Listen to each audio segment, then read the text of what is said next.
आज हेलो और वेलकम बोलने जैसा कुछ है नहीं। आज पढ़ाने की भी इच्छा नहीं हो रही थी, but still we have to continue our duty.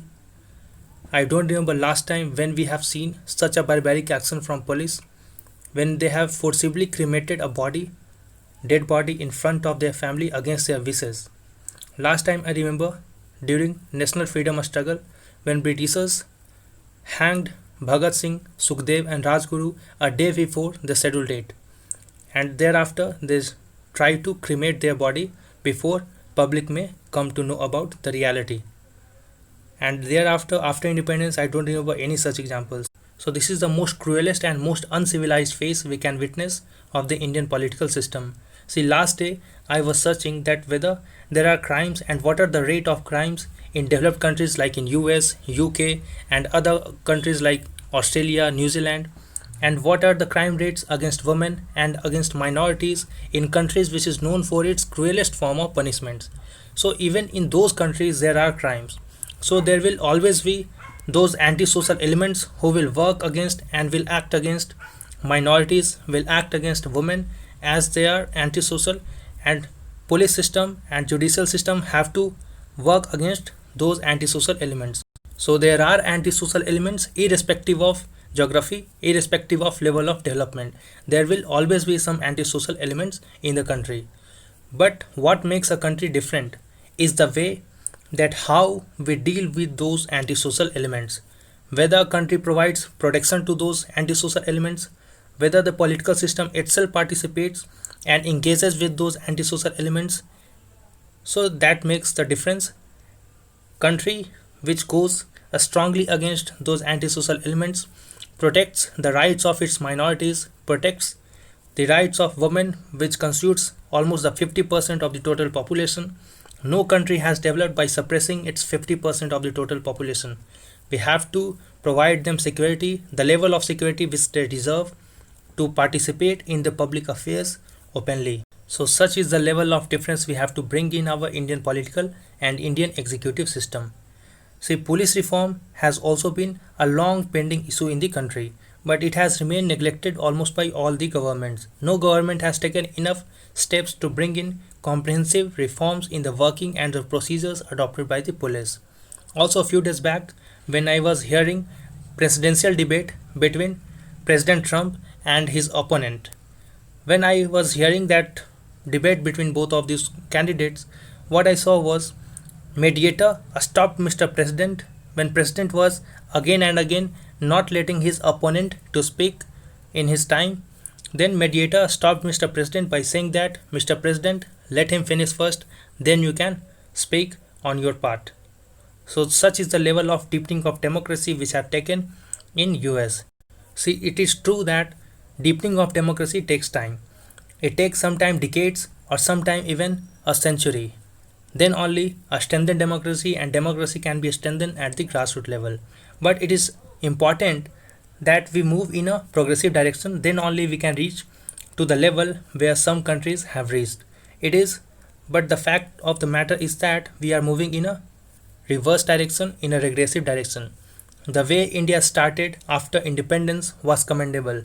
India got recognition even from the Western world as a democratic country.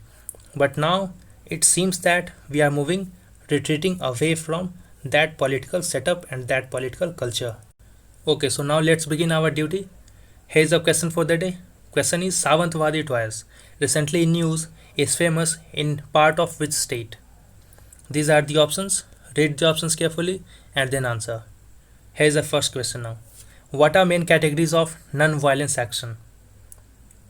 Let's see the options. Forceful cremation of dead bodies. Can it be called a non-violent action? No, not at all. Not at least for human. Then protest and persuasion.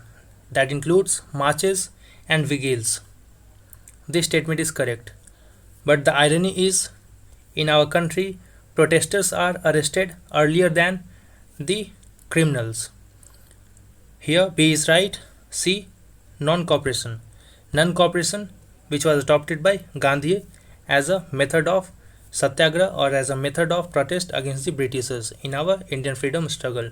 So this is right. This was also right. Non-violent intervention like blockades and occupations. This is also right.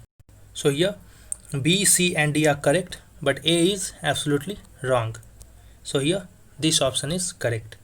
And the International Day of Non-Violence is observed on 2nd of October, which is the birth anniversary of Mahatma Gandhi, who was the leader of Indian independence movement and pioneer of philosophy and the strategy of non-violence. And according to General Assembly resolution of 15th June 2007, which establishes commemoration, the International Day is an occasion to disseminate the message of non-violence, including through education and public awareness. Next question now. Sabah Al Ahmad Al Jaber Al Sabah was Emir of, so he was Emir of Kuwait. So here B is the right answer.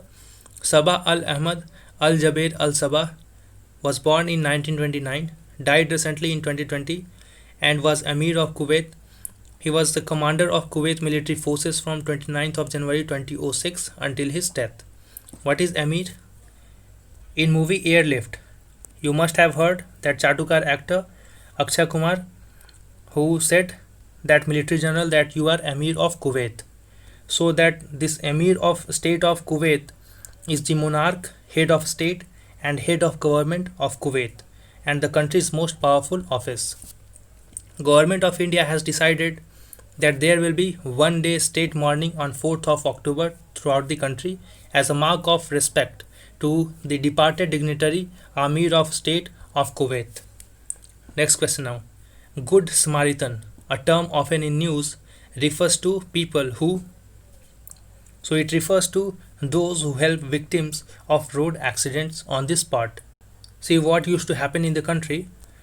Earlier people were refraining from helping victims of road accidents because they were fearful that they might be tortured by the police themselves. So some governments, I remember Delhi government started the initiative to protect the rights of good Samaritans, to encourage people to help those who are victims of road accidents. Thereafter, even the central government has started taking initiatives, and now their rights are legally recognized that they will not be tortured and they will not be liable for any civil or criminal offences. Recently, it was in news because the Ministry of Road Transport and Highways has published the rules for protection of good Samaritans, and good Samaritans shall have the rights as detailed in the rules and shall be treated respectfully without any discrimination on the grounds of religion, nationality, caste, or sex. And no police officer or any other person shall compel a good Samaritan to disclose his or her name, identity, address, or any such other personal details. And the Motor Vehicle Amendment Act 2019 inserted a new section 134A which will provide protection of good Samaritans. This act provides that a good Samaritan shall not be liable for any civil, criminal action or any injury to or death of the victim of an accident. Next question now. Consider the following statements about RACE 2020.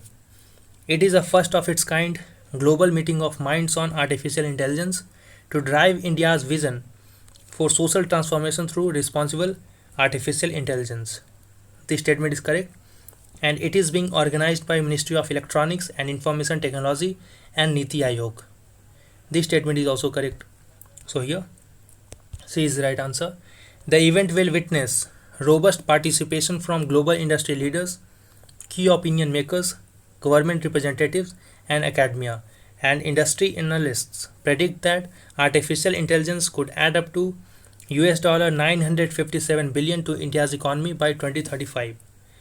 Recently, it was in news because Ministry of Electronics, Information Technology, and Niti Aayog are organizing this global virtual summit on AI, RACE 2020, Responsible AI for Social Empowerment 2020, from 5th to 9th of October. Next question now. Operation My Saheli has been launched by, it has been launched by South Eastern Railway. So here A is the right answer. South Eastern Railway has launched it to boost security of women passengers in trains during their entire journey. Next question now. Consider the following statements about Pakur honey. Let's see what is it. It is 100% natural honey which is multiflora and multi-fresh. This statement is correct, and the natural multiflora honey is a good source of antioxidants, antiseptic vitamins, nutrients, enzymes, and other herbal properties that no other superfood can provide. This option is also correct. So since here both of the statements are correct, C is the right answer again. And it is gathered by Santhal tribals and vulnerable Pahadia tribes from Pakur in Jharkhand. And Ministry of Tribal Affairs Arjun Munda has launched Pakur honey on the occasion of Gandhi Jayanti. Next question now. Consider the following statements about Tribes India e-marketplace. It is an ambitious initiative through which TriFed aims to onboard 5 lakh tribal producers for sourcing of various handicraft, handloom, natural food products. This statement is correct. And the suppliers comprise of individual tribal artisans, tribal self-help groups, organizations, agencies, NGOs working with tribals. So this is also correct. So here again C is the right answer. And recently Ministry of Tribal Affairs Arjun Munda has virtually launched India's largest handicraft and organic products marketplace, Tribes India e-marketplace, on the occasion of Gandhi Jayanti. Next question now. With which country India will cooperate to launch a mission on Venus? So it is with France. It will be launched by year 2025. So here D is the right answer. Now let's see some more points in news. Today there was very less in news from examination point of view, as you must have heard the news. So entire day we have seen that news. There was no other developments in the country. And some more points in news now. Indian Council of Medical Research, in collaboration with Hyderabad-based biopharmaceuticals company Biological E Limited, has developed purified antisera, and it has been prepared by injecting inactivated SARS-CoV-2 in horses, which can be used as a prophylaxis and could be potential treatment for COVID-19. Okay, so here is the end of video. Wait for the upcoming video. Until then, stay safe and thanks for watching.